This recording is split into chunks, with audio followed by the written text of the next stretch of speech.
saya nggak pernah kebayang akan bisa jadi di multinational ketika di awal gitu ya, saya apply ke sana kemari gitu ya, nggak dapet, terus dapetnya hanya local company. Waktu itu ya saya juga depressed as a, maksudnya gini, ngerasa ya mungkin kalau yang lulusan luar negeri gitu ya beda, tapi saya ngerasa lulusan negeri kan susah nih gitu ya, masuknya psikologi terus lewat apa tuh SPMB gitu ya, jadi kan harusnya sudah terpilih gitu kan, kenapa gitu kan yang kita berpikir ya.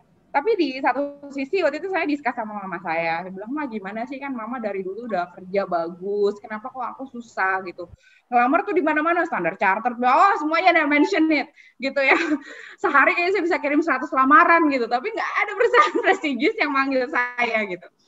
Terus kata mama saya, just start from small steps gitu, yang penting ada growth, yang penting kamu tahu di mana kamu salah, di mana kamu benar. Dan it's not like I don't do mistakes, I do a lot. Tapi I learn from mistake gitu. So I learn, I rectify and I adopt.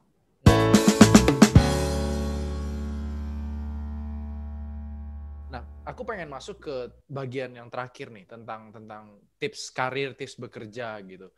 Tadi Mbak Dexter sempat mention juga terkait bagaimana orang Indonesia itu jarang mau speak up. Ini salah satu yang aku juga sering dapat masukan atau keluhan dari MD atau dari CEO terutama yang expat gitu. Nah, gimana sih caranya kita bisa bangun apa namanya kemampuan untuk bisa berani ngomong kayak gitu? Nah, kalau dari orang Indonesianya sendiri ya harus apa ya namanya?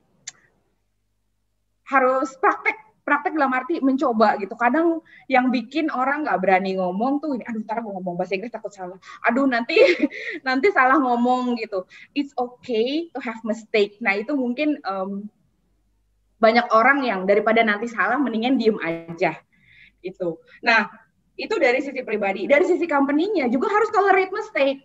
Nah itu yang bikin kadang-kadang si employee-nya nggak nyaman. Kenapa? Salah sedikit, kayak parenting aja deh. Salah sedikit anaknya, aduh kamu gimana sih, masa gitu aja nggak bisa. Besok-besok dia takut. Jatuh nggak akan bilang. Apa nggak akan bilang. Nah gitu, karena kan cuman jatuh sedikit diomelinnya 2 hari gitu ya. Nah ini kadang-kadang betul gitu, besok-besok apa tuh kan kemarin udah mama bilang begini tuh gitu. Sama aja kayak di company kan, kamu salah sedikit tuh udah, lah kan kemarin udah gue bilang ya kayak gitu. Jadi itu harus both ways. Ketika kamu bekerja di perusahaan yang bisa menerima itu, maka kamu akan bisa speak up gitu. Dan harus dicoba, memang kan banyak juga orang-orang yang introvert lah ya, dan saya nggak menyalahkan itu, it's about personality, it's about choices. Tapi kadang-kadang kenapa dia nggak mau ngomong, dia udah banyak tuh ketakutan dan segala macam, nanti gimana gitu ya, coba aja. Kalau salah ya kan ya dibenerin gitu, kalau bener ya alhamdulillah gitu ya, kurang lebih kayak gitu. Jadi dicoba aja, dan company-nya juga harus bisa support sebenarnya. Kalau misalnya nggak bisa support ya kasihan juga lah employee-nya. Nanti jangan expect employee bisa speak up kalau company-nya juga sangat tertutup lah. Kalau misalnya ada perubahan, nggak bisa, pokoknya ikutin aja ya. Nggak akan bisa mereka speak up. Mereka akan ngomongin kamu di belakang, itu for sure 1000%. Iya, dan tapi menarik tadi Mbak Dexter juga bilang bahwa memang itu pemimpinnya juga harus tolerate mistake, karena memang kebanyakan pemimpin itu fokusnya hanya ke mistake-nya aja gitu ya. Dan ketika positif nggak dibahas gitu, tapi ya kalau jelek diungkit-ungkit terus gitu, sama kayak parenting juga. Betul, sama kan itu karena lebih gampang ya, ngelihat hal yang kok salah gitu ya, dibanding ngelihat hal yang benar, kayaknya lebih nggak menarik gitu ya, apalagi buat yang nggak tahu lah, most people lah seperti itu. Ya tapi ya itu dari manajernya juga harus bisa empower timnya juga untuk encourage, nggak apa-apa loh kalau kamu ngomong, nggak apa-apa. Nah, kadang-kadang nih ngomong nggak apa-apa, nanti manajernya ngomong lagi ke manajer lain, ya itu. Nah, gibah juga jadi. Makanya, jadi terus yang manajer ini deket sama employee-nya ngomong, nah itu kan maksudnya it's a common lah, kadang-kadang seperti itu. Ya, memang jadi leader, jadi manajer, apalagi jadi HR, it's not a easy job, karena banyak sekali, kamu kan harus memfilter banyak omongan, dan kamu nggak boleh loh ngomongin itu ke orang lain gitu. Jadi harus memahami itu juga, terus openness juga sama tim membernya kalau dia nanya apa-apa. Jadi tim membernya pun akan ngerasa nyaman ketika dia mau speak up. Oke.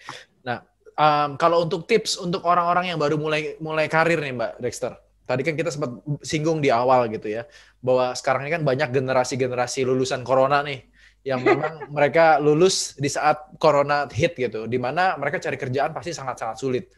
Lebih sulit lah dibandingkan zaman kita mungkin dulu ya. Nah, ada tips nggak sih supaya mereka bisa dapat kerjaan yang oke dan juga bisa mulai karirnya dengan lebih cepat? Mungkin kalau saya ya based on my own experience ya. Dulu kan saya kan lulusan Unpad psikologi gitu ya, negeri gitu kan. Waktu pas baru lulus nih, Pride, lulusan universitas negeri, maunya apply di perusahaan-perusahaan besar gitu ya. Itu nggak salah. Tapi memang bukan rezeki saya, nggak ada satupun yang masuk gitu. Terus sedangkan teman-teman saya ada yang udah kerja berapa, gajinya berapa gitu kan, suka pada sharing ya kalau anak-anak baru. Di situ saya down gitu, saya ngerasa gini, ya ampun gue lulusan negeri gitu ya, masa kerjaan susah banget buat masuk ke perusahaan yang ada namanya lah. Jadi kalau misalnya ngomong misalnya apa dulu bank apalah, BCA atau apa, kan teman-teman banyak banget tuh ya, saya nggak ada satupun yang dapat saya kemana-mana gitu ya. Akhirnya waktu itu yang cocok outsource Indonesia itu, dan gajinya mungkin beda sama teman-teman yang lain gitu ya, kecil lah di compare. Tapi akhirnya saya ya udah, memang this is my portion, this is the way I need to start gitu ya. Dan saya sangat bersyukur sekali, saya belajar hal banyak tentang HR tuh sebenarnya di situ. Dan dalam waktu 1 tahun, saya nggak nyampe 2 tahun kayaknya di situ, 1 tahun berapa bulan, itu saya promoted 2 times. Jadi whatever you do, regardless itu sedikit atau banyak kamu suka atau nggak suka, ketika kamu sudah make a choices, ya kamu harus bisa lakukan itu 120% atau 200%. Kenapa? Karena itu akan dilihat sama orang dan akan, ini bagus gitu. Dan saya pribadi selalu maintain saya punya relationship sama saya punya previous CEO, previous manager. Jadi kalau ada background check segala macam, you can check gitu ya. Saya juga masih kontak, masih connect sama employee-nya. Jadi ex-Jatis, jadi di WhatsApp gue ex-Jatis, ex-OI, rumah sakit, semua tuh masih ada gitu. Jadi itulah menurut saya yang penting. Jadi nggak perlu kamu demotivated ketika kamu masuk perusahaan yang nggak well known. It's okay kok kalau kamu memulai karir kamu dari bawah. Mungkin ada beberapa yang punya privilege, dalam arti kelulusan luar negeri, orang tuanya punya perusahaan, bersyukurlah gitu ya. Tapi banyak juga yang kayak saya gitu, saya benar-benar crawling dari bawah karirnya, tapi alhamdulillah gitu cepat prosesnya. Prosesnya cepat, kenapa? Karena saya selalu unleash, maksudnya lebih besar dari ekspektasi yang diberikan ke saya. Kenapa? Karena saya growing terus. Saya tipikal yang nggak bisa tuh ngerjain kerjaan yang sama di certain period of time. Saya pasti akan nanya sama saya, lo nggak ada kerjaan lagi buat gue gitu. Kayak gue udah bosen deh gitu. Karena saya mau terus skillnya berkembang gitu. Intinya sih seperti itu. Jadi buat orang-orang yang fresh graduate adalah kalau misalnya memang belum dapat posisi yang prestigious gitu misalnya gitu ya, tetap kalau memang sudah oke dengan decision itu, harus bisa kasih yang terbaik. Dan ketika di dalamnya udah ngasih yang terbaik dan terus untuk bisa belajar dan berkembang, equip dengan dirinya dia untuk dengan lebih baik, otomatis nanti pasti akan naik sendirilah gitu. Betul. Dan maksudnya itu ya saya bilang ya, kredibilitas tuh bukan sesuatu yang bisa kamu omongin nih. Saya orangnya bagus, saya gini gitu, nggak bisa. It's built within time gitu. Jadi nanti orang yang akan meng-acknowledge kamu, kayak misalnya saya sih nggak pernah kebayangnya dulu pernah bisa punya capability dan bisa kerja jadi counter HR di HP gitu. It's a huge company ya for me gitu.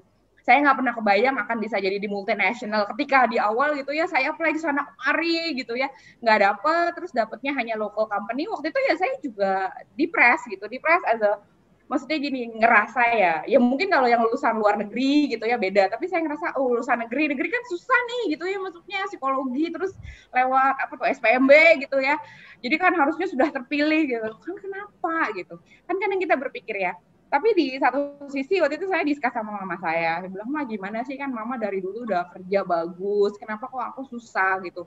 Ngelamar tuh di mana-mana, standar charter, semuanya ada mention it gitu ya. Sehari kayaknya saya bisa kirim 100 lamaran gitu, tapi nggak ada perusahaan prestigious yang manggil saya gitu. Terus kata mama saya, just start from small steps gitu. Yang penting ada growth, yang penting kamu tahu di mana kamu salah, di mana kamu benar. Dan it's not like I don't do mistakes, I do a lot. Tapi I learn from mistake gitu. So I learn, I rectify and I adopt gitu. Just do it dan ya itu nanti akan, kalau kamu do your best, itu will come eventually kok, believe me gitu. Maksudnya Tuhan juga nggak tutup mata gitu ya, company juga bisa menghargai kamu. Jadi makanya in a company saya tuh bisa promoted 1 time, 2 time gitu in a short period of time. Kenapa? Karena ya itu saya selalu minta things more gitu. Jadi akhirnya company ngerasa ini kayaknya anak aneh banget ya, orang-orang mah dikasih kerjaan dia mah mendingan ngumpet gitu, kalau bisa ya ada bosnya, kalau saya mah nggak ada lagi Pak gitu. Diomelin. Salah bikin salah, tapi ya udah nggak apa-apa gitu, nggak usah takut. Kalau saya mah orangnya nggak takut. Tapi saya mau nanya Mbak Dexter, menarik tadi Mbak Dexter sempat bilang bahwa Mbak Dexter orangnya mau grow lagi, mau nyoba lagi gitu. Itu kan sesuatu yang diinginkan oleh company tapi tidak dimiliki oleh semua orang gitu. Orang pada pengennya ya udahlah gue kerja gini nggak usah neko-neko lah, aneh-aneh aja, nambah-nambahin kerja, mending gue pulang main sama anak, tidur-tiduran, nonton Netflix gitu. Itu kan jadi satu ini. Apa sih yang membuat Mbak Dexter termotivasi itu? Yang bikin saya termotivasi karena saya pada dasarnya senang belajar, senang hal baru, dan saya ngerasa, jadi kalau cerita saya ingin lebih bermanfaat buat orang lain lah. Kalau bisa cerita, sebenarnya cita-cita saya tuh jadi dokter dulu. Jadi pengen banget jadi dokter. Kenapa? Saya pengen bisa bantu orang intinya gitu. Cuman ya emang rezekinya waktu pas SPMB pilihan pertama kedokteran, kedua psikologi gitu ya. Kedokterannya nggak kedapetan tuh. Dapatnya malah psikologi. Jadi itu kalau bisa cerita dulu psikologi Unpad, mostly mungkin bisa dibilang 60% tuh semua buangan kedokteran. itu lucu banget gitu ya. Karena kebanyakan mereka pengen jadi dokter gitu, tapi nggak dapet, terus kebuang lah di psikologi. Jarang sekali yang memang mau jadi psikolog gitu. Cuman ya itu, maksudnya kadang kan kita harus melalui that kind of stages ya. Kalau dibilang saya waktu itu kecewa, ya kecewa orang dari kecil SD tuh saya kalau ditanya saya pengen jadi dokter gitu. Tapi ya udah gitu, Branches berpikir oke, sebenarnya psikologi gitu ya, kita bisa bantu orang dari sisi mentally. Kalau dokter physical kita ngomong mentally. Ya sama juga gitu, kita begitu masuk di HR juga ya gitu kita harus bisa bantu orang kan, prinsipnya gitu. Dan knowledge itu kan nggak ada habisnya, hal baru tuh nggak ada habisnya. Dan saya tuh paling nggak suka disuruh ngerjain sesuatu yang saya nggak ngerti. Jadi kalau misalnya saya masuk ke company baru nih kayak Nokia tuh, bos saya pasti bukan kesel lah, maksudnya sebel digangguin mulu, ini apa ya, karena saya nggak suka tuh disuruh ngerjain, ini kamu kerjain ini ya, ini maksudnya apa ya, backgroundnya apa. Jadi saya selalu queries, jadi saya tahu bisnis prosesnya, saya tahu apa yang saya lakukan. Kalau saya salah, nanti impact-nya seperti apa. Nah, kenapa saya senang banget growing, karena saya mau ada knowledge baru, gimana caranya saya bisa bantu employee saya, gimana saya memahami bisnis gitu. Hal-hal yang kayak gitu kan yang kadang-kadang kepo berarti ya. Kepo in a good way ya. Iya. Kalau lebih gitu. Dan kalau boleh jujur nih, saya nih kalau masuk ke satu company, biasanya saya nggak langsung nggak langsung, kalau orang lain kan mungkin bisa bilang fast learning gitu. Saya nggak. Kenapa? Saya mesti ngerti dulu nih yang saya learning apa gitu. Kalau udah, I can be faster than the rest. Tapi kalau misalnya saya belum paham, saya nggak mau nih. Saya mau tahu dulu nih apa nih, impactnya apa nih, ini apa gimana. Termasuk bisnis gitu. Saya suka nanya-nanya. Kayak misalnya Nokia gitu ya, kan bisnis grupnya banyak sekali gitu, di compare sama HP dulu kan beda banget gitu ya. It takes time for me to understand, dan ketika saya udah understand, saya bener-bener bisa nge-support si bisnisnya gitu, nge-support MD atau support manager, ini yang bener tuh gimana sih, harusnya seperti apa biar bisa support, termasuk kayak rekrutmen kayak gimana, rekomendasinya seperti apa dan sebagainya. Oke. Thank you banget Mbak Dexter. Personally I learn a lot. Thank you banget nih udah menyempatkan waktunya di sela-sela kesibukan WFH. Masih WFH kan ya? Masih. Okay. Nggak tahu nih sampai kapan. Thank you banget. Saya yakin teman-teman juga pasti belajar banyak. Nanti kita akan sharingkan ini ke sosial media. Mudah-mudahan kita bisa ketemu tetap muka Mbak, offline kapan-kapan, nanti kita bisa diskusi. Nanti. Mungkin terima kasih. Sip. Thank you Mbak Dexter. Yeah, most welcome Ray and everyone. Stay healthy sama stay safe ya. Bye-bye.